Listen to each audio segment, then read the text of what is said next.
You are listening to the E2C Network, where the Auburn family speaks. Hello, and welcome to War Horses, the only college equestrian podcast that takes you on a mystical journey to the SEC tournament. I'm your host, Auburn Elvis. Let's talk about some college equestrian. On this episode, we're going to do the format a little bit differently. We've got a series of live updates from the SEC tournament about that action and action around the country. Here we go. Hey everybody, this is Auburn Elvis. We're going to do the podcast a little differently this week. I'm going to be on the road following the SEC tournament, and it's going to, not following, I'm actually there, and it's be hard for me to follow all the other stuff going on, so what I'm going to try to do is basically record some quick little portions as the days go by, and I'll seam those together, and that'll be the podcast this week, so we'll see how this format works. It's Thursday for me. Don't know what it is for you guys. So the action that has happened, Delaware State played Minnesota Crookston in the ECAC dual discipline tournament in the quarterfinal round. And, quarterfinal round. And just the Hornets beat the mess out of them. Beat them 20-0. You can't beat somebody worse than that. So, Minnesota Crookston will now finish as the one team in the East in the NCEA that didn't get a win. So sorry if it seems like I'm picking on the Golden Eagles, but them's the facts, baby. But good job for the home team. The Hornets are hosting this tournament, so you figure that's going to give them a little bit of a boost, and boy, did it ever. So they advance. The other quarterfinal that was going on was, South Dakota State and UC Davis. Now, I thought this one was going to be kind of close, and I was looking at my phone on the way down here to Auburn, and it seemed close at first, and then I'm looking at the final score, and apparently it got really unclose after a while. So the Jackrabbits and the Aggies started out, it was like within a few points of each other, and then all the other points pretty much went to UC Davis. They ended up winning 15-5. Sometimes it's like that, you know, you look at a score sheet after the fact and you think, man, that was a blowout, or boy, that was close. But then depending on how the points actually happen and what order the events go, it might not be like that at all. So that's just another reason why you need to depend on, you know, your friendly costumed sports reporter who works for SI now to give you analysis of these things, of these meets. So although I won't be able to do that much because I'm not going to be at a bunch of them, not going to be following them on this week. So, all right, I'm starting to ramble. So I'm going to go ahead and end it here. This is, I guess, technically day one. Day two will be tomorrow when, we have the SEC tournament and all the other ones. So that's it. Okay, we are at the, this is Auburn Elvis. Well, you know who it is. It's my podcast. Anyway. This is not as scripted as my normal podcast. Anyway, all right, so I'm here at the SEC tournament. This is day one for us, and the first meet of the morning was Texas A&M against South Carolina. This one was actually closer than I think most people, including me, thought this was going to be. The Gamecocks, they gave it all they had. This was probably going to be their last meet. I don't think they're going to get invited to the national championship tournament. They're not going to make it into the top 8. They gave it all they got, all they had, all they have. I don't know, present tense, past tense. Who's to say when you're listening to this? Anyway, they lost. Gamecocks lost. The Aggies won. It was 12-7. I'm not laughing at anybody. I'm sorry. I gotta be serious here. It was a good meet. I mean, they both looked good. Just Texas A&M looked better. So, that's how things went. And now we're getting kind of ready for Auburn and Georgia, which for the people here are the main event. And it's beautiful weather. It's very windy, so I have to keep going back to my car to record these, but that's cool. I will say that a lot of people brought their dogs. That's one thing that I probably should have put in my preview, is how you could totally bring your dog. My wife is taking lots of pictures of the dogs, so she's going to put together an Instagram video of dogs of the SEC, I guess. Anyway, so we'll see how that one works. We do have some action. Oh, well, no, the Big 12 tournament, they're doing things a little bit differently. Instead of over here in the SEC where they matched everybody up and they said, okay, you two will do your meet first, they're blending it all together where they're doing all the events from the two meets all at once. And that happened at the national championship last year. And I think that's how they're doing it this year. So we don't truly know who's winning and not. Anyway, not for me since I'm not following it that. Sorry. But what I'll do is at the end of the day, I'll update everything. And I'm not sure how the ECAC is doing things. I haven't really checked that one.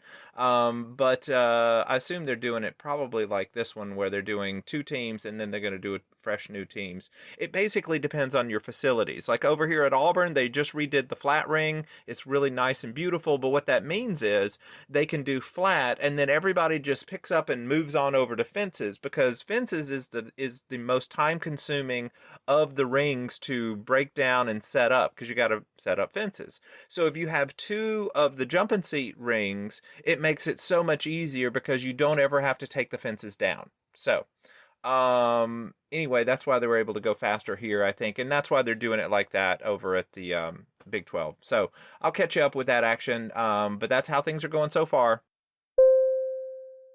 All right, I'm back at the Airbnb, and good day for Auburn. Auburn won. It was 12-7, and both teams had mistakes, and in the second half, Georgia had chances, but they kept making mistakes. Like, oh man, in fences. All right, Haley Morano, and I'm not picking on her. There's no way you could pick on her. She's Georgia's best fences rider.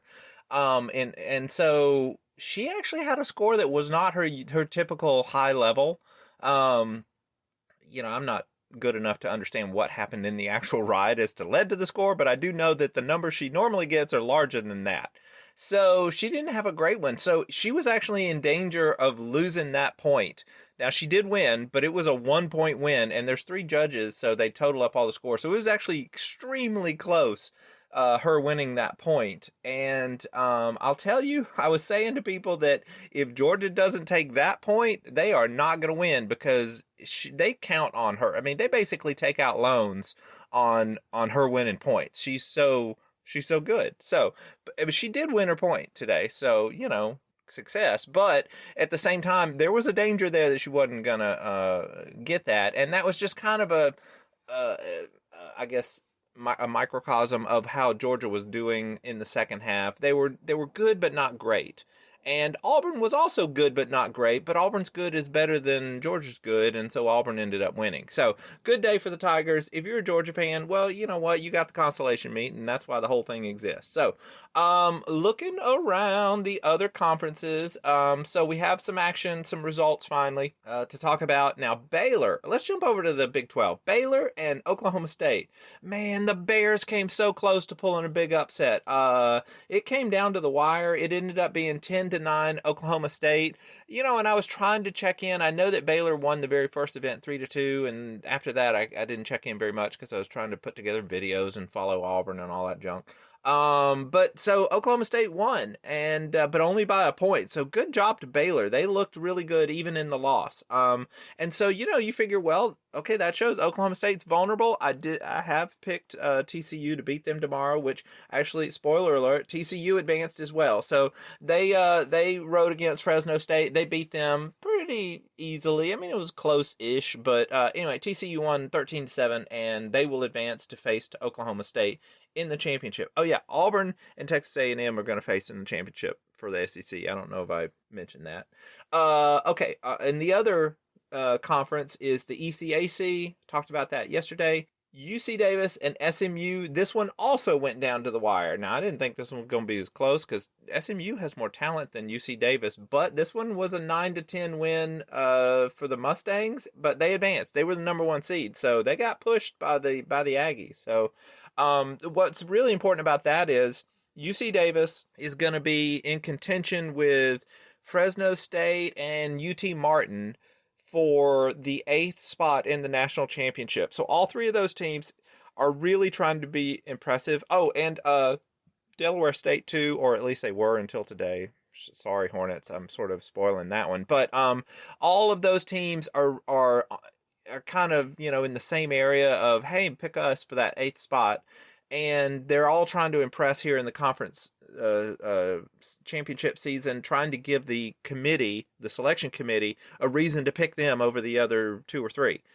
So keeping winning is obviously the way to do it. And if you were to win your tournament, I would have to say that, it would be very hard for the selection committee to turn down a conference champion. So anyway, so UC Davis did not win. So this is as far as they're going to get in the conference tournament. So now they're hoping the selection committee picks them. And there's a chance they might, but I don't know. Okay, so our other semifinal was UT Martin and Delaware State. And at first, when I was looking through the Durham updates, I thought Delaware State had won this. And I even tweeted out, it looks like the Hornets have pulled the upset. And then people are like, oh no, they lost the tiebreaker. Apparently there was a score change or something, and I thought they had gotten a point and they didn't get a point. So 10-10 went down to the Durham tiebreaker stuff, and UT Martin gets the tiebreaker. So there you go.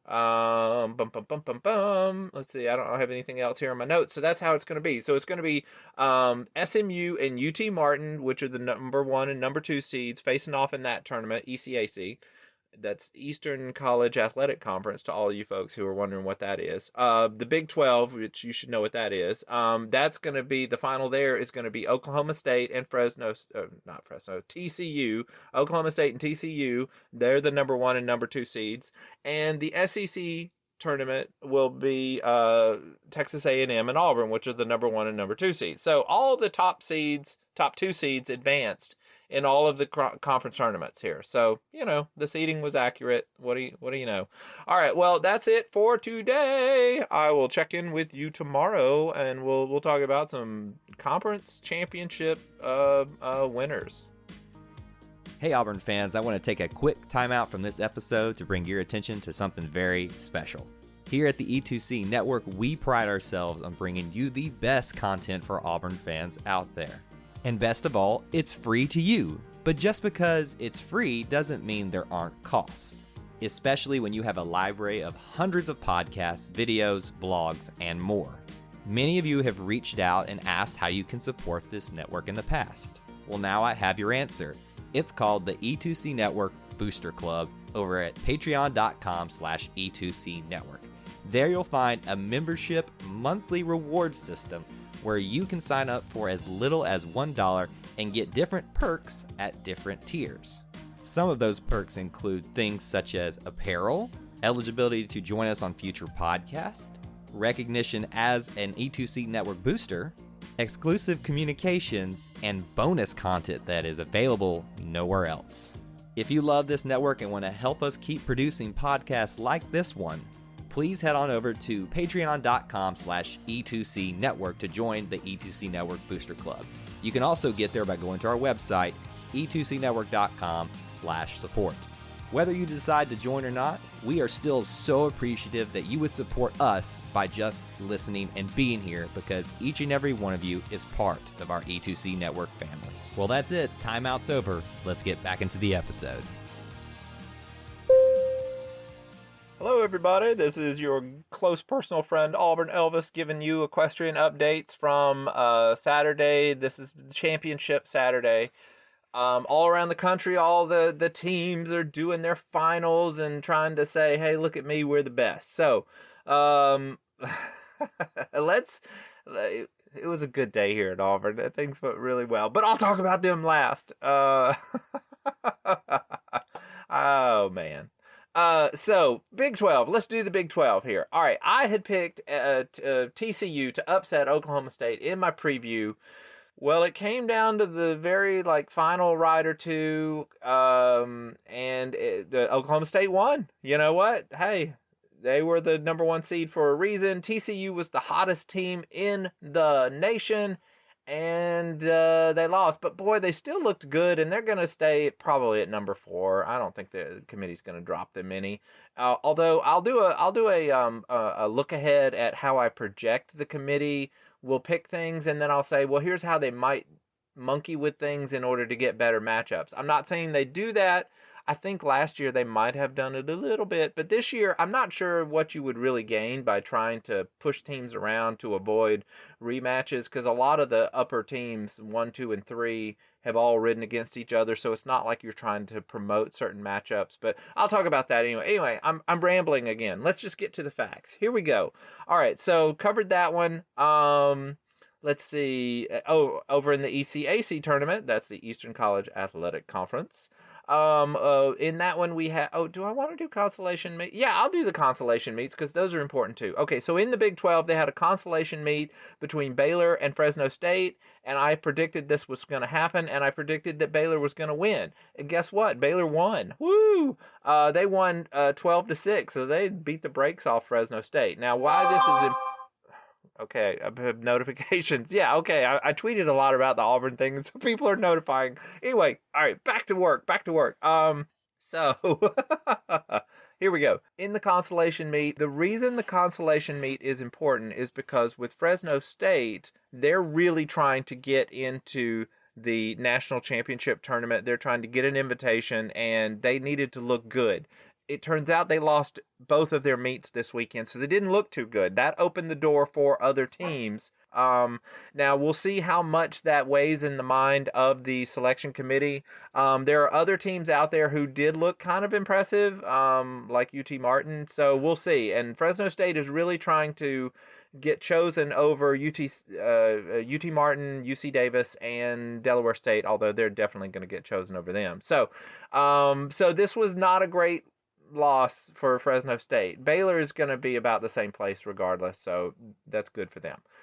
In the consolation meet in the SEC. Oh, wait, do I want to do that? I don't want to talk about ECAC. Let's talk about the ECAC. All right.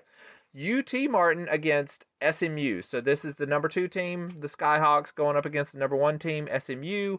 And this one went down to the wire. Again, SMU got pushed. Actually, both these teams had very close semifinal wins.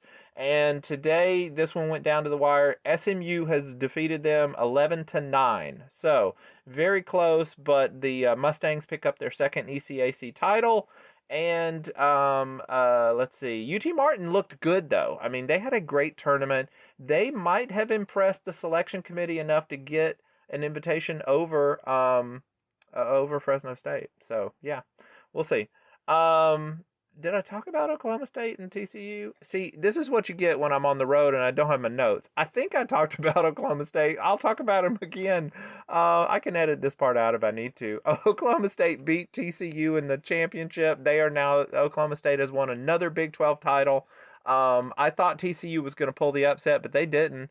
Oklahoma State beat the Horned Frogs, beat the hottest team in the nation. I think I have talked about this. Oh well, like I said, I'll edit it out if I need to, or maybe I'll leave it in. Anyway, moving right along, that only leads to SEC. So we had a consolation meet between Georgia and South Carolina. You know, the Gamecocks, they gave it all they had, but they lost to Georgia in the consolation meet. This is their last meet of the season because there's no way they're going to get invited to Ocala. They really needed to win the SEC tournament in order to get an invitation, and they didn't. They did the opposite of that. So Georgia, however, looked pretty good. They got 12 points, so pretty good. I don't know that it changes that much where they're going to get seeded. They're in danger of being jumped by SMU, but they won their consolation meet, so we'll see. We'll see how all that shakes out. Oh, and the last one, Texas A&M at Auburn. Boy, okay, Auburn won 11-8, and it was close. It was closer probably than it should have been. The meet started out with flat, equitation on the flat, and Auburn just boom jumped out to a huge lead, 4-1. At the same time, horsemanship was going on. Now Auburn has a really good horsemanship squad, but they underperformed today, made some mistakes, and the Aggies, picked up on that. So at halftime, I think that went 3-1. So at halftime, it was 5-4 in favor of Auburn. So not a big lead. It should have been like 6-3, 7-2. But anyway, so into the second half, you're thinking, oh man, this is going to be close. Well, then we had exhortation over fences, and Auburn again just did incredible in the jumping seat. Won that one 4-1. Sophie Steckbeck had the MOP. Boy, the numbers she got on her ride were incredible. So, freshman there for Auburn. And So that gave Auburn such a big lead. Let's see. Yeah, it was 9 points, and because of that tie, the team to get to 10 first was going to win it.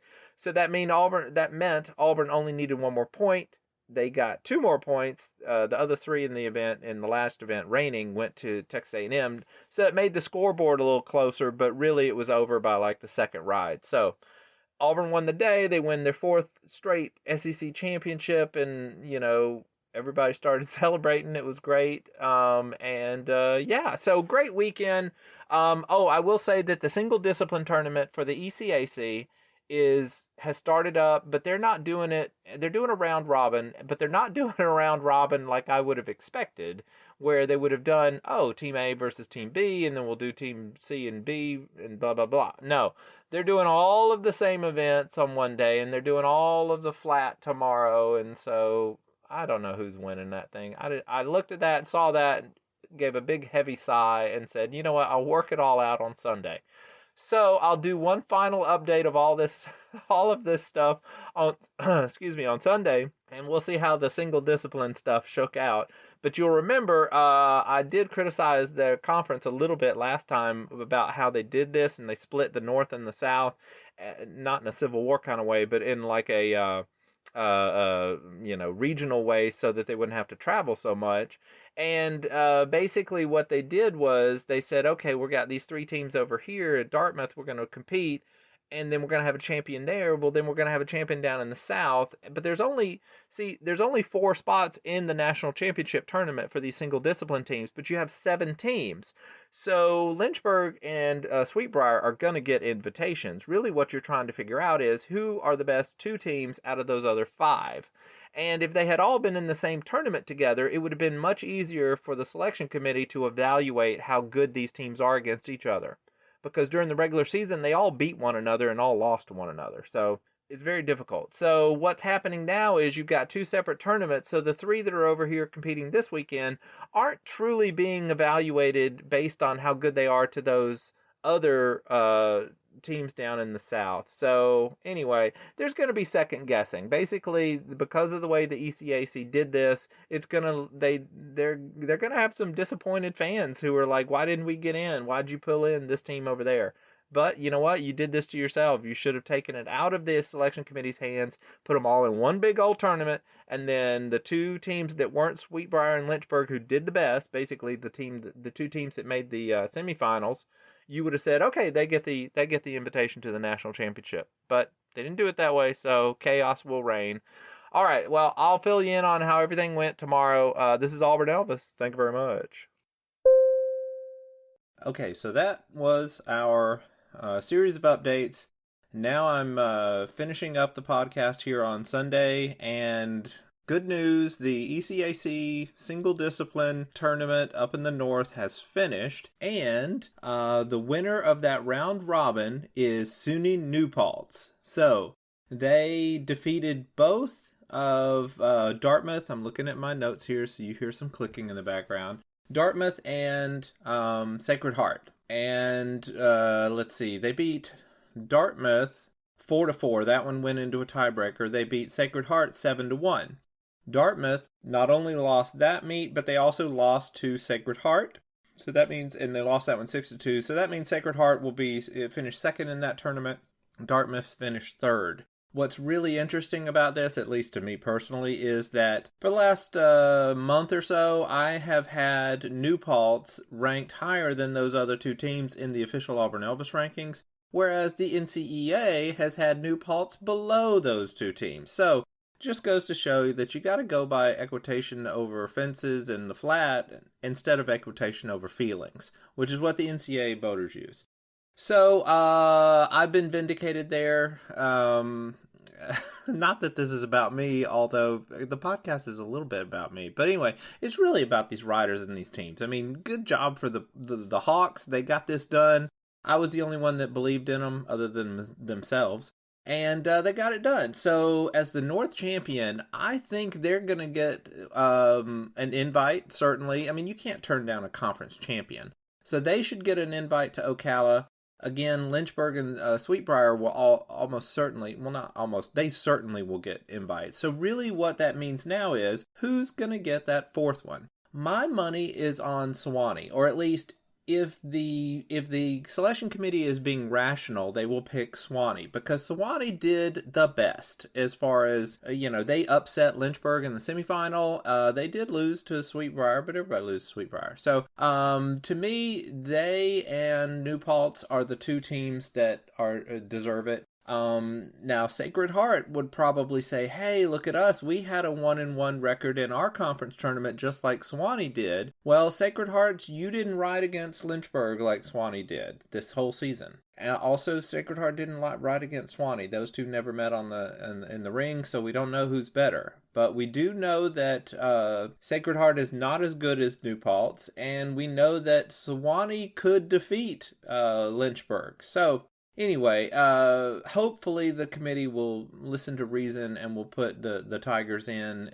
instead of the Pioneers. Not that I have anything against Sacred Heart. It's just, you know what? There's only 4 spots and there's 7 teams, so somebody's got to get cut, and I think you're the first team out. Now, looking around at how the other conference action went, the conference tournament actions, I'm going to run down how I think the committee will probably seed people. Obviously, Oklahoma State, they're going to be the number 1 seed. Auburn is going to be the number 2 seed. I think Texas A&M is going to slide down to the number 3 seed. And TCU, I think they're going to hold at number 4. Now, there's a chance they could try to swing those teams around, because what you're going to do is you're going to basically have Auburn and Texas A&M on the same side of the bracket, and you're going to have Oklahoma State and TCU on the same side of the bracket, and they're in the same conference with each other. So there's a tiny chance that the voters might monkey around with the rankings a little bit and try to get TCU into number 3 and Texas A&M down to number 4. That would be dumb, but I could totally see them doing that. And that way the Aggies would get a rematch against Oklahoma State if both those teams advanced to the semifinals, and Auburn would get to ride against TCU, which they didn't meet at all during the regular season. So that would be interesting from a fan perspective. It's not exactly accurate as far as how good these teams are, but I could see them doing that. After that, you've got, SMU is probably going to get ahead of Georgia. SMU is a conference champion, and you got to respect that, so they'll probably jump ahead of the Bulldogs. What's really going to be interesting is, where do you put Georgia and Baylor? I mean, the committee has liked the Bulldogs more than the Bears all year, and that's probably favoritism. I actually have Georgia a little bit higher than Baylor, too, so there's actually some reasoning behind the favoritism. At least when I do it. When I do it, it's reasoning. When the NCEA does it, it's favoritism. That's just a good rule of thumb. I could see Baylor getting a little bit over Georgia if maybe they're trying to push teams around or something. But what's really going to happen is, if you leave Baylor in the 6th or 7th position, that's where that would put them. Then that's really going to be interesting is that's going to put them against Auburn in the first round, which I think everybody would like to see that, because Baylor is the team that bounced Auburn in the first round last year. So it would be really cool to see that again. And then, of course, that would leave the number 8 team. Now, here's where the committee has to do some decision-making. So you've got a couple of teams that are in the realistic running for this last spot. You've got Fresno State, you've got UC Davis, you've got UT Martin, and then possibly Delaware State. But Delaware State really has the worst resume of those teams. I would say that UC Davis has the second worst. And then what you're really looking at is an evaluation between UT Martin and Fresno State. And if it were me, I would choose UT Martin, I think. At least, just going off equitation over feelings, which is what I'm doing right now, I would put the Skyhawks in because they went further in their tournament. Fresno State lost both of their meets in their tournament. So it's not an apples to apples comparison. I'll have to go back and actually compare some apples when I do my write-up of all this. But just off the cuff, which is what I feel like the committee does anyway, they don't really look at numbers. I think, though, I would choose UT Martin, but I can totally understand if they end up picking Fresno State, because they did have, an upset of Baylor not too long ago, and they beat TCU back in the fall when that didn't mean very much. Plus, they've beaten some other teams. So, I could see them doing that. They might do that. I don't know. But all that to say, those are the teams that you're looking at getting into the national championship. So it was an exciting weekend for me personally. I got to go down there and watch all that. It was exciting. The weather was beautiful. It was very windy, though. And I'm sure that the other conference tournaments around the country that folks had fun. I mean, the winners certainly did. But hopefully other fans did, too. It was a good weekend, and the sport is growing. You're seeing more parity. I mean, we've got this NCEA single discipline tournament happening, which I don't think we even had that before now. So now we've split into 2 regions. So there's so much equestrian going on, so we can all be happy about that. That's how I'm going to end this podcast, just on a good note that we can all be happy about the sport growing. And next up, we're going to be looking at the postseason and seeing how it all shakes out in those final rides. That's our episode of War Horses. I am your host, Auburn Elvis. Thank you very much. Thank you for tuning in to today's episode on the E2C Network. On your way out, I want to remind you to stop by e2cnetwork.com. It's your one-stop shop for all our content across our podcast, YouTube channel, and much more. To stay up to date with us, make sure you're following social media accounts such as Facebook, Twitter, and Instagram. While our content here may always be Auburn sports heavy, if it's orange and blue, it's what we do. War Eagle.